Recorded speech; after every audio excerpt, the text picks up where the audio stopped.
I realized I hadn't.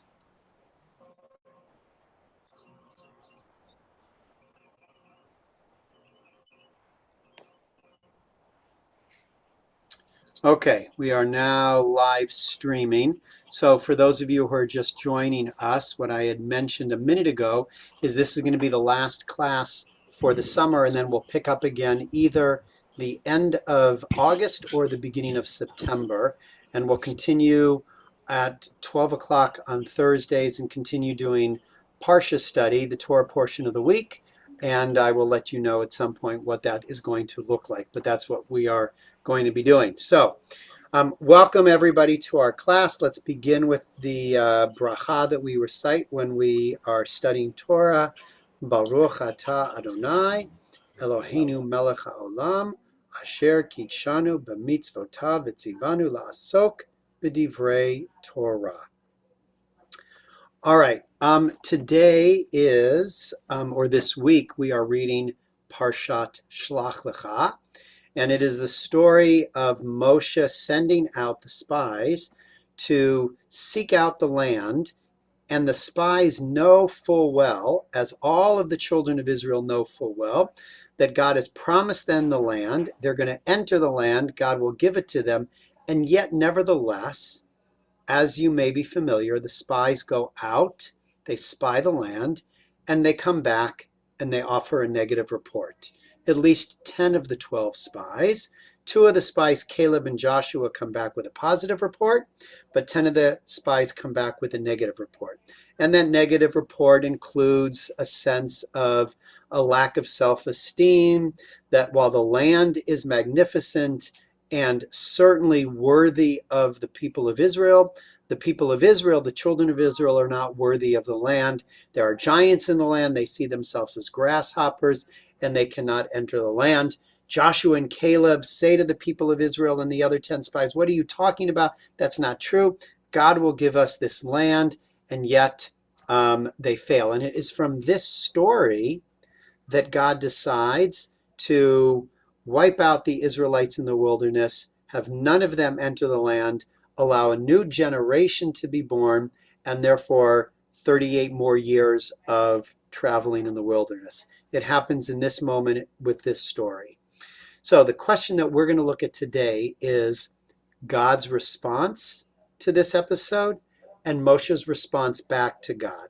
That's what we're going to be studying. And the question is, what do we learn in the exchange between God and Moshe about ourselves and how we can take that lesson and apply it to our own lives? So that's what we're going to be doing.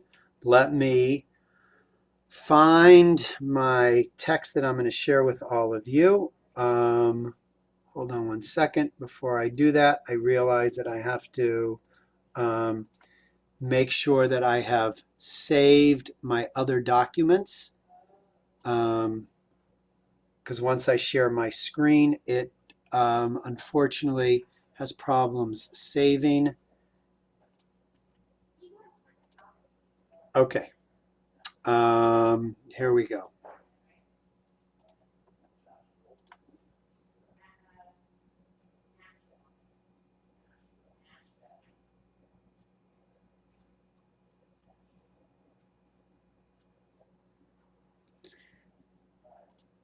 Okay, tell me, can you see the lunch and learn?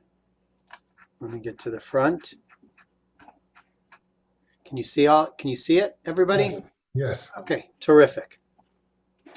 All right, so as has been this year, I prepared the text based upon the teaching of Rabbi Smokler from IJS.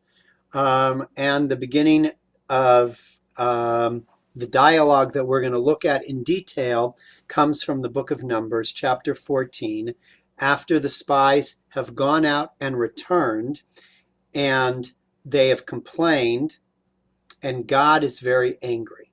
And so God says to the children of Israel, and specifically to Moshe, Vayomer Adonai al Moshe, Ad ana ya'ansuni ha'am hazeh, v'ad ana lo ya'amrinu bi bechol ha'otot asher asiti b'kirbo. How long will this people spurn me? How long will they have no faith in me, despite all the signs that I have performed in their midst? I will strike them with pestilence and disown them. I will make of you a nation far more numerous than they. Okay, so let's take one moment quickly and say, what do you think of God's response? What comes to mind when you see this response of God's? Al, you're muted. Well, I don't think he's being godlike. So not one of the 13 attributes that we provide to God, forbearing and so to I, for God to show frustration with the people he chose is disappointing. So I think, I think, in the big picture, it's a reaction. Even if it's a parent trying to teach his children to discipline them, to have this as a consequence or a thought of by God to be a consequence is disappointing. What a wonderful way to begin, Al. It's almost as if you and I spoke beforehand and I put you up to making that comment. Absolutely. It seems to me to be utterly ungodlike, as Al said, to respond in this way. Where is God's forbearance? Where is God's patience? Where is God's ability to understand where the children of Israel are at, who they are, what they've gone through, and emotionally and psychologically where they should be at? Okay, that's one possible way to approach this. Is there another way in which we can read that? Is somebody willing to come to God's defense, or are we only willing to indict God in God's behavior in this moment? I think that God's been up to this point quite patient with the Israelites. And, they fetched about food. He gave them manna. They wanted meat. He gave them quails. It's anthropomorphic, but he's at his wit's end. Okay, good. So on the flip side, you have a God who, throughout the entire book of Exodus, responded with kindness and patience to every single need the children of Israel asked of God. And more so, God was incredibly generous. And God has said many, many times, I'm taking you to the land that I have promised you. So God could, at this point, say, come on, I'm at wit's end. How many times are you going to ruffle my feathers before I'm not going to react in kindness? And this is one of those moments. So you have two opposing views that I think are both valid views. The Al Feder view, the Paul Einsiedler view, both of them can be approaches to God. Any other comments by Kathleen or Lauren that you want to jump in and add anything? If not, that's okay as well. Yes, I'm in the middle. I'm in the middle. I understand both points of view. It's like, count your blessings, be grateful for what I've given you. And if you don't count your blessings, then, when are you ever going to be satisfied with what you have? You're always going to want more. So I'm kind of, in the middle there, like, how much do you need to be grateful? Great. Okay. An equally excellent response. Well, what's interesting is Moshe's response. And that's where I want to focus. So God's response, we've got clear. Either God, is way out of line, God is not out of line at all, or God is, in the middle where is expecting a little bit of gratitude and appreciation. So there's another question, Rabbi, and sure. That's the last phrase. And I will make of you a nation far more numerous than they. So who is going to be this nation that Moshe is a leader, if not these people that are there now? Well, so the literal understanding of that is God destroys all of the people of Israel, and through Moshe creates a brand new nation. Moshe becomes the father of this new nation. Moshe has children. Those children have children. Those children's children have children. Those children's children's children have children. And over time, all of the people that exist all come from a single father, Moshe, and his wife. That's really the way that God wants to do it. Just as God chose, if you think about it, Paul, it's an interesting question. God chose Adam as the first human being. And then from Adam, Okay, I think I got it. you got it, Ruth Ann. We can hear you. Just a minute. We can hear you, Ruth Ann. Then from Adam came Noah, and God was pissed off at the world, and God destroyed all of humanity except for Noah. And then God started over again with Abraham. And here it appears as if God is ready to wipe out the Israelites and start all over again with Moshe, because it doesn't work. Right? That's at least what it appears in God's response. So now you're Moshe. Right? You're the leader of the Jewish people. You can either say, hey, what a great idea. The next nation is just going to be my family expanded in manifold. Or you can say, no, that's not acceptable. And that's what Moshe does. So I want us to pay close attention to the arguments that Moshe offers. In fact, there's two questions that I'm asking us to consider. Question number one, what kind of arguments does Moshe offer to change God's mind? And why do you think Moshe offers these arguments? And what do they tell us about how Moshe views God in this moment? So now let's take a look at the arguments. So Moshe says, it must be because God was powerless. Well, okay, I didn't give you the first part of this. What Moshe is saying is, if you destroy the Israelites, then the nations around, like the Egyptians and others, will say, it must be because God was powerless to bring that people into the land promised them on the oath that God slaughtered them in the wilderness.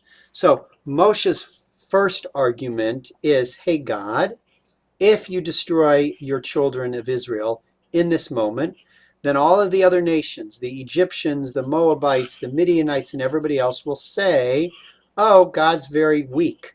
God took the Israelites out of Egypt, but he couldn't finish the job, couldn't get them to the land of Israel, to the promised land, and they all died in the wilderness. Moshe's first argument. Second argument, ve'ata, it says in the Hebrew, yigdal na koach Adonai ka'asher dibarta lemor, Adonai, Adonai, erech apayim v'rav chesed, nosei avon v'fesha v'nakeh v'lo yinakeh, pakod v'avon, avot abanim al shlishim al ha-ribeim. Similar to what Al shared with us a little bit earlier.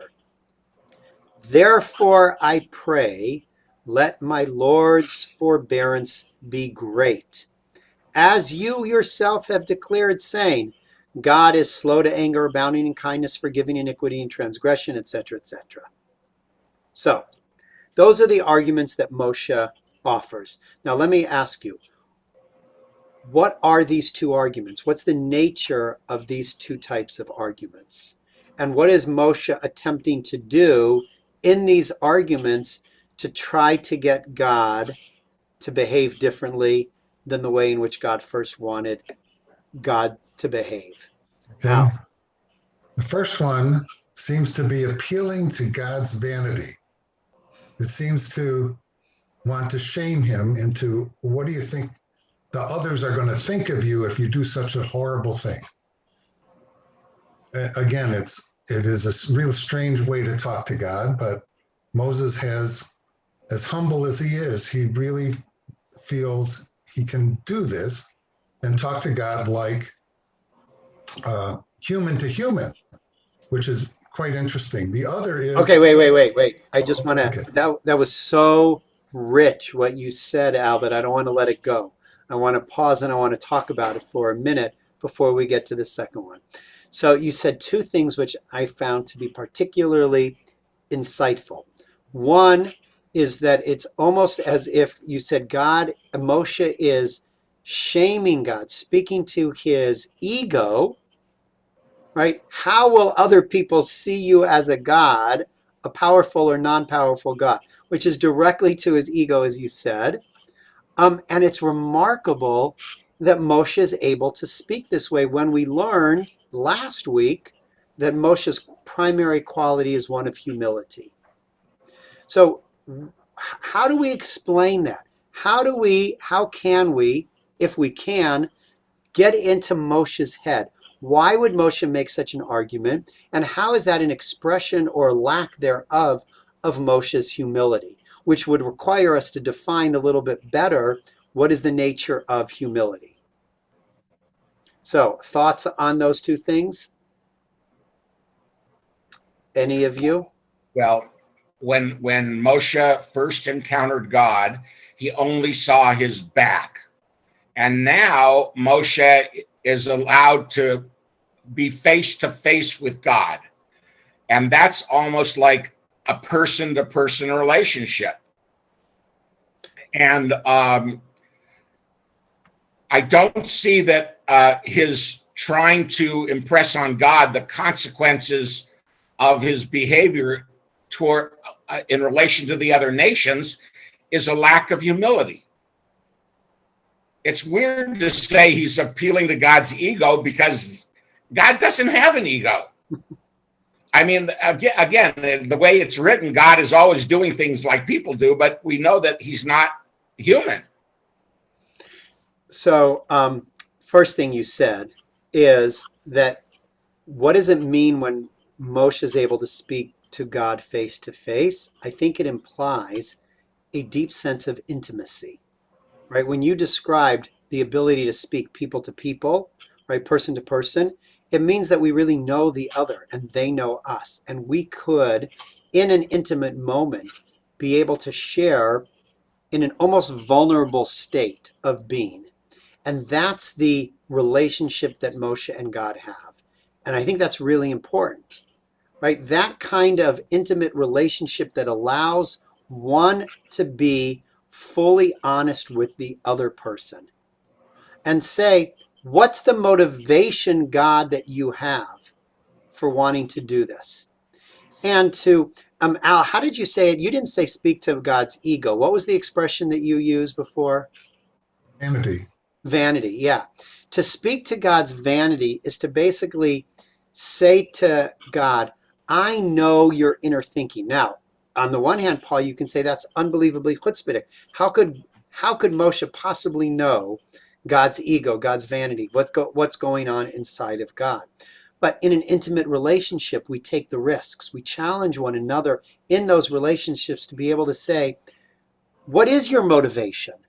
Help me understand it, because it appears to me that this is a motivation wholly based on your behavior is wholly based on ego and behavior. You know, God is angry that they're not listening to God, and so God gets all upset, and it's like, you know, wake up, God.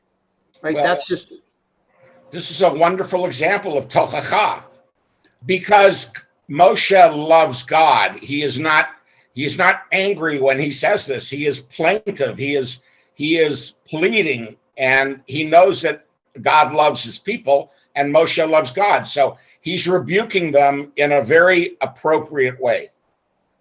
well, wait, is he rebuking the people or is he rebuking God? God, excuse me. He's Yeah. rebuking God. Exactly. He's rebuking God. Exactly. He's using, as Al said, God's vanity, what he assumes is God's motivation, or the challenging of the way that people will view God in this way. And I just want to go for one more moment to this notion of humility. We have a tendency to believe that humility is an expression of weakness, that Moshe being humble means that Moshe doesn't have a certain amount of inner strength or power or a strong enough ego. And that's clearly not what humility is about. For Moshe to, excuse me, to be able to stand up to God in this way and challenge God to God's vanity clearly states that humility is not about weakness at all. Humility is about understanding the role that you have in this world and playing that role when it's necessary to play that role, and then stepping back when you don't need to play that role and allowing others to have that power. And that's what Moshe demonstrates here so beautifully. Okay, that's the first argument that Moshe makes to God. I think we understand it clearly. Al, going back to when I cut you off, how do you understand the second argument that he makes to God? Well, I just read the second one as he's reminding God as though God had forgotten what he had just said a few chapters ago. Of course, we don't know where the timing is for any of these events because they could have happened. It could be that it just happened, but for Moses to kind of say, God, don't you remember who you are? If you did forget,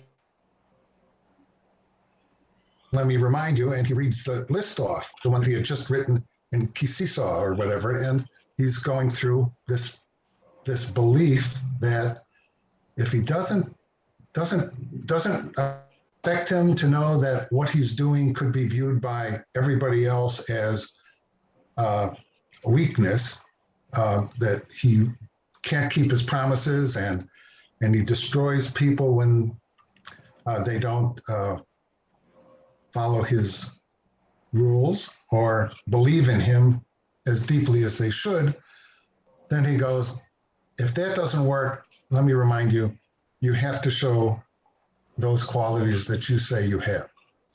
Okay, beautiful. So the first argument is about how God presents God's self to the world. In the second argument, Al, you're saying, how does God present God's self to God's self? When God looks in the mirror, who does God see in the mirror? Right? In a sense, when we look in the mirror, who do we see staring back at us? We know when we are in a moment of anger, of rage, of jealousy, of, you add the quality, the character trait that is one that is not an expression of your best self. And you're in that place, in that moment, right? What do you need to get out of that moment? How do you remind yourself that you're somebody different than you are, that you can be somebody different, right? That you are in the very moment that you are acting with anger or rage or jealousy or envy or frustration or impatience or whatever it is. And that, as Al said, is what Moshe is doing. Moshe is saying to God, hey, God, this isn't who you are, right? I know the real God. And I know the real God because you just told us who the real God is a few chapters ago. And I'm just reiterating right back to you who you are. Right? What a powerful, compelling argument by Moshe. I mean, you talk about great leadership. This moment of Moshe's response to God, I think, is probably some of the most compelling ways in which Moshe, achieves the status of the greatest prophet of all times, the greatest of the leaders. For him to be able to respond to God in these two fashions.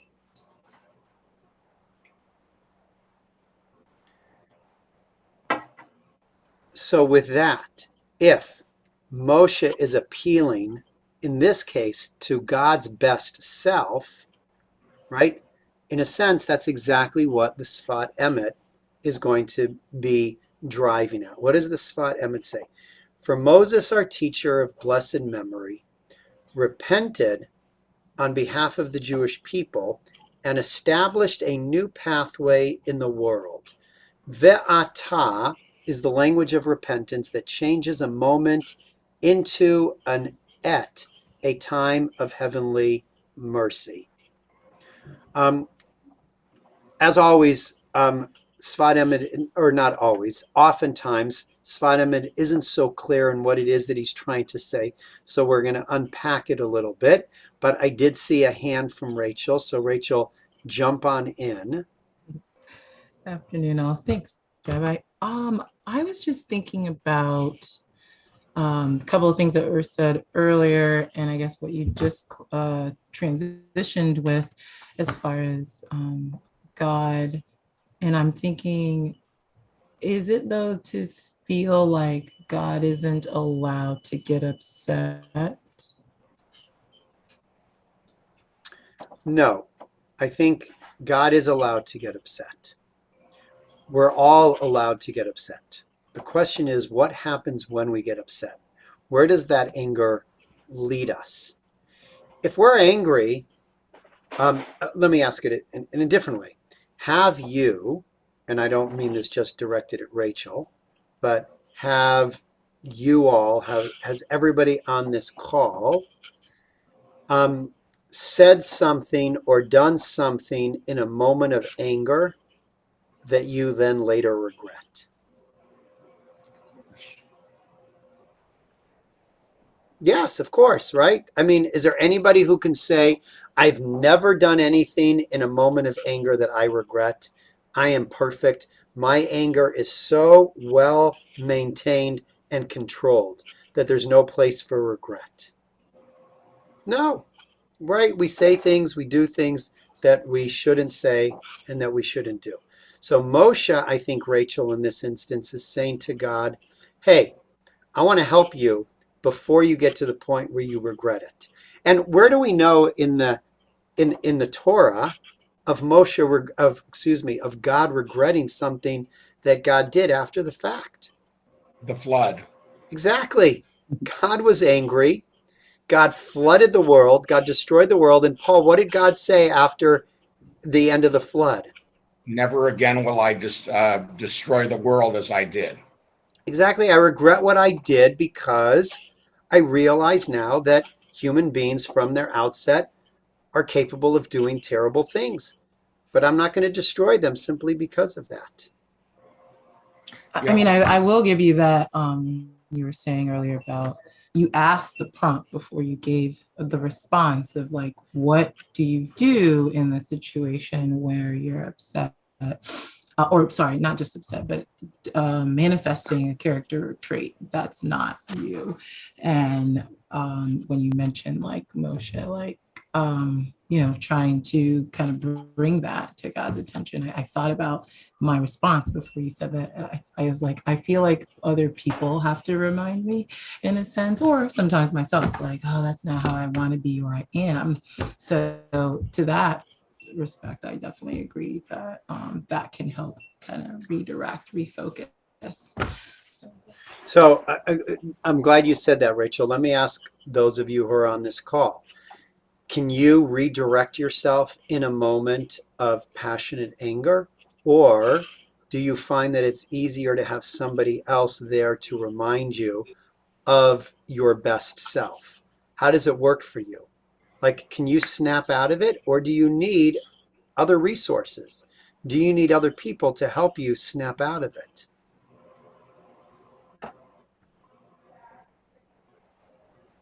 Well, speaking for myself, I think that's helpful. If you're alone and you don't have anyone, I practice things that try to calm me down or get me straightened out. But I serve to help other people understand what is going on when they are upset. I've been on both sides of this situation. So yeah, if God believes God has this relationship with Moses, to talk to him as you would anybody who could help you kind of calm down, because he's boiling mad. This is really disappointing to God. We can see that his language is very powerful and threatening. So to kind of calm him down, he goes like, let me remind you of who you are. And, we've been through this before. God has been kind of mean and vengeful, and he did 10 Hot-headed. plagues, 10 plagues and killing firstborns, and he is very powerful and awesome. And so when you do read, these are his 13 great attributes. We don't list any of the bad ones that we would consider as human beings. Those are the ones we wish he didn't exhibit, and maybe so. We believe in God. We're in His image, so that He gave us all things that He has, and our practices are oftentimes inconsistent with His teaching. So we need some help along the way. So that's why we do have helpers. That's great. Beautiful. Beautiful. So- Thank you. Yeah, Paul. It's really hard to do in the moment of rage, but I try to remind myself that I'm made in God's image, as Al said. And so it's like, what would God do? How would God handle this? He would handle it with patience and love. And, it's a Musar idea that, if somebody's really enraged, they have to start thinking about what it is and, their own burden, and try to change that toward love of whatever their object of their anger is. Great. It's so interesting. What would God do? On the one hand, we have all of these images of God in the Bible, as you and Al said, of a vengeful, angry God. And yet, on the other hand, the focus of what we want to hold on to with regard to God is the God of Adonai, Adonai Rachum V'Chanun, a loving, forbearing, forgiving, gracious, generous God. The God of the book of Jonah, right? The God who does step back from the brink of destroying the children of Israel and comes up with another solution. And what we see here, as you both said, is a model for ourselves, a way in which we need to be in the world. The dialogue between Moshe and God is so similar, right? That's why I think, Paul, your comment earlier about human-human interaction, it's so reflective of the kinds of interactions that we want to have with those intimates in our own life. That there are going to be moments in which we get really angry, where we lose our control, where we say things or do things or threaten things that are not expressions of the best qualities of our own selfhood. And then how do we then get out of that space? How do we get out of our head? How do we move beyond that emotional difficulty to respond in a better way? Well, hopefully we have other people in our lives who can help us, or we have our own internal conversations that says, what would God do? How can I be my best self? How can I reflect God's image internally? What are the midot, the other qualities of Jewish ethics that I can hold on to in this moment? Because anger seems to be the only one that I am holding on to. Right? Those are the tools that Moshe here is offering in Moshe's dialogue with God that we can use ourselves, in those moments when we behave in a way that's not becoming of us. If you have a trusted friend and they say to you, you're out of line, you can't ignore that. You have to go, well, wait a second, maybe I am out of line, because you value what they say.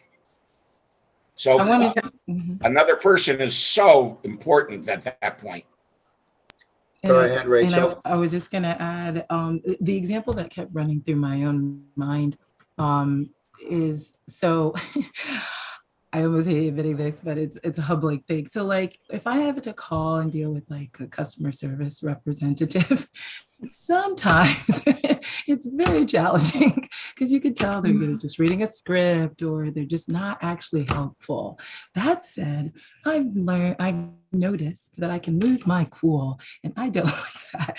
I mean, some of the times I think I'm whatever about it, but then I'm like, that's not who I want to be. And I want to be, humble and think about the other person's perspective. So in that sense, that's where the other person is helpful to me, because maybe I'll get off the call and I'm like, I shouldn't have been, reaming them. Like, I try not to be like, you idiot, obviously I don't go that far, but just still being like, almost sarcastic about how my tone or whatever. And I'm like, that's not cool, So as I was listening to the different responses, I kept trying to discern like that kind of anger and what obviously needs to get remedied and growth. And then there's righteous indignation. Like, I'm like, there's times that I'm like, this is a wrong and I'm upset and I do want to see, justice prevail. So That's very nice. You actually use the term, Rachel, humility in what you just said. And that expression of humility that you were just describing goes back to Moshe's humility last week when Miriam and Aaron speak ill about him. The humility that's expressed in that moment is the humility of restraint, of constraint. Moshe could have gotten angry at how dare you, my own brother and sister, shaming me the way that you've shamed me in public, calling out my relationship with my wife. How dare you? Moshe doesn't do any of that. He withholds anger. Or maybe he doesn't even have to withhold anger because there is no anger. Maybe the humility is an expression of compassion immediately for his brother and sister. He blesses them. He blesses, exactly. El na refa na la. He offers Miriam a prayer of healing. So what Moses is doing here is saying to God, Moses is acting with the same kind of humility, mirroring the humility that he wants God to be able to practice. Restrain your anger and show compassion. I'm thinking of the word anchor. When you have your friend, another person, you get anchored down, anchored from your, passions, which are not your real self. It brings you back to, a friend brings you back to reality. I think of the word anchor. Yeah, I think it's a great image, that anchor, to hold you back, to hold you down, to remind you of the core of who you need to be. Thank you, Ruth Ann. Lauren. So I was raised by two parents who expressed their anger verbally. My father had a very short fuse. No, but if he would express it, he always apologized after. So I raised my children probably, I wouldn't say I didn't. It's the way my son and daughter-in-law are raising their children. They have so much patience with them. I never see them lose their patience, never see them lose their temper. It's like, okay, let's discuss this. Let's talk about this. It's like I sit there in such amazement sometimes. And I certainly never lose my patience with my grandchildren because they can't do anything wrong as far as I'm concerned. So it's like each generation loses their anger ability less. I mean, my parents were very explosive. We were less explosive. And I see this generation is just like, I sit there in awe sometimes, like, okay, if you can't behave at the table, maybe you need to walk away from the table. Whereas I would have get up and get away from this. It's just so different. I don't know, and my anger sometimes is my husband who will look at me and he'll say, does it make you feel better to be like this? Does it make you feel better to go on? And I'll say, enough. And his just saying enough is sometimes enough. Although if I'm angry at him, it's never enough. But we have been married 48 years, so I guess it's worked. I don't know. Exactly. I just find it amazing. I don't know. It's like, I'm amazed. I don't know if their whole generation is like, they're very reasonable parents. I don't know if you find it. I don't know if it's generational or it may just be that, when you grow up in a household where, like, you grew up in a household where there was explosive anger. You tempered that because you did not want to be Mhm. there, and yet you still had something, and so your kids temper it even more. I don't think that's an unnatural thing. But the truth is, as we learn from the Torah over and over again, the anger that God displays does not do God justice, nor does, Right. right? It doesn't solve any kinds of problems. Rarely does the anger that we display that turns to saying things or doing things that we regret have a positive impact on the relationships that we're trying to create. Now, there is justifiable anger. There is righteous anger. The prophets were certainly angry over and over again. Moshe gets angry, hits the rock. There's nothing wrong with, anger at some point. The only question is, what do we say and what do we do with that anger in a way that kind of allows for a certain amount of constraint and the ongoing intimate relationships that are so necessary to follow, as you described, Lauren, between you and Mark, right? 48 years. You can have moments of anger, and yet there's enough that's been built over 48 years to allow, right, those moments not to define the nature of the length of your relationship or the quality of that relationship. It's always the same. It's always the same arguments. Well, of course, I think it's 48 years of the same arguments. That's true. They say there's one sermon that a rabbi gives, there's one argument that couples have, and it just gets expressed in many different ways over the course of a lifetime. So I want to go back. I'm going to share with you the screen again with you one more time, because there's something fascinating in the Torah itself. You notice that I made the yud a little bit bigger and bolder.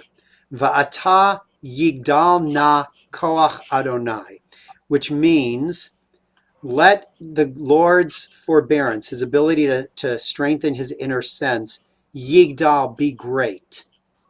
And the yud is in the Torah itself, written in a larger Font.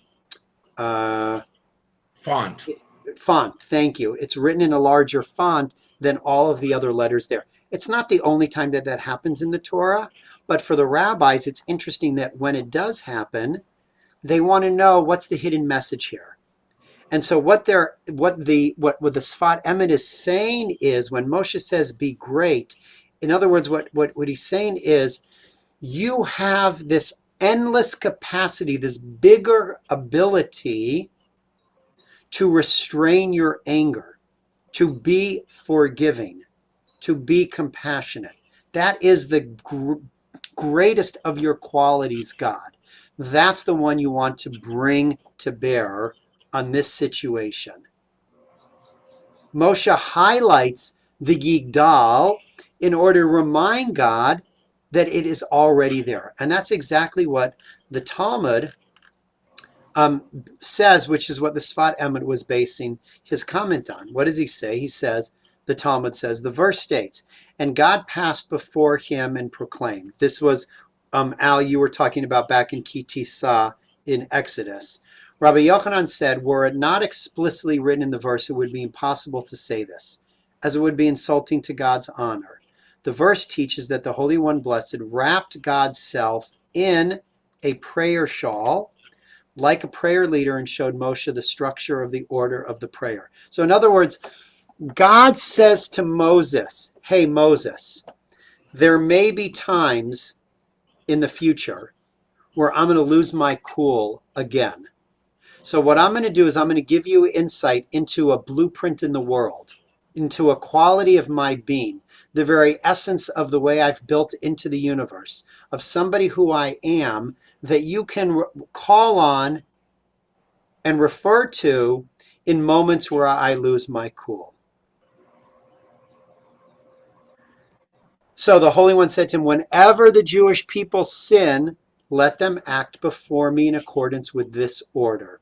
Let the prayer leader wrap themselves in a prayer shawl and publicly recite the 13 attributes of mercy, and I will forgive them.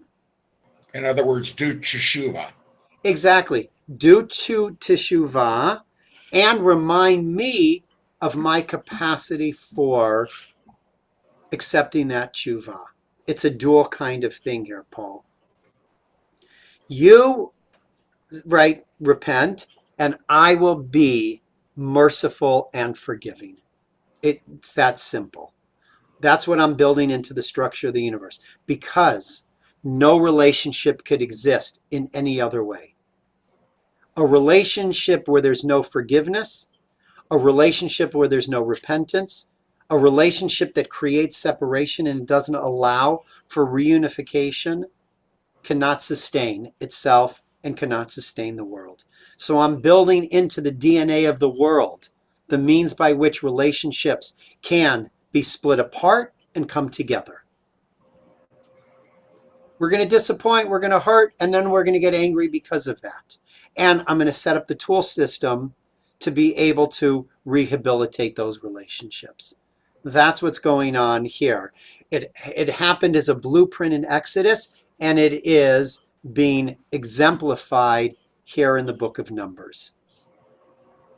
So one could argue that God is doing this on purpose, that God's anger is overdrawn, over the top, because God wants to see Moshe respond the way Moshe responds. God is almost giving Moshe the chance to say, hey, remember what I taught you back in Exodus?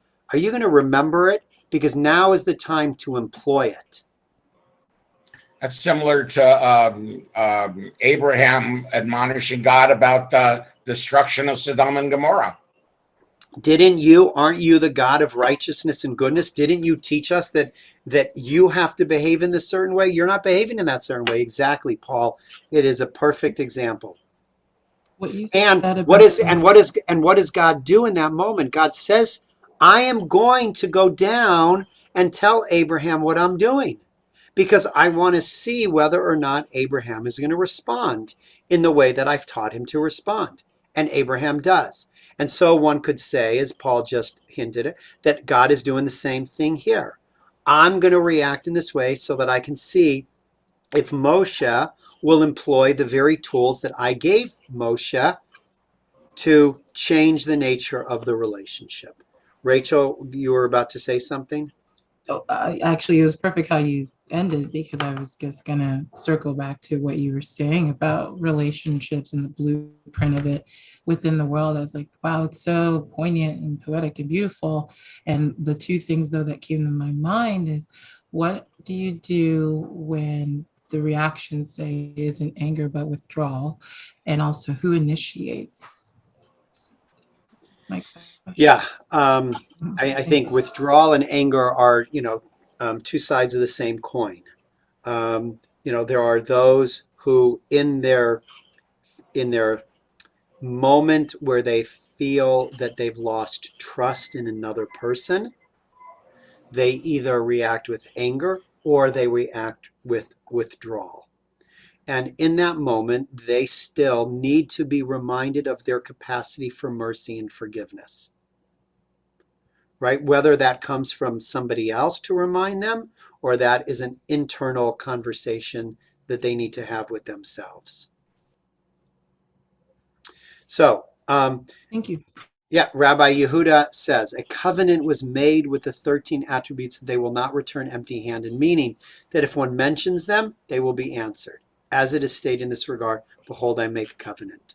So, in a relationship that we have with another person, we base that relationship on some covenantal understanding that I'm not going to leave you, even if you disappoint me, even if I feel that you have done something that questions my faith in you, my trust in you. I have this capacity to forgive. Yes, I need to see tshuva. I want to see tshuva. I want to see a recognition that you recognize that you've done something wrong, but I'm here. I'm not going to abandon the relationship, right? And that goes both ways. And that's what God created with humanity, with the Jewish people. And that's what we want to create in our own intimate relationships with one another. I'm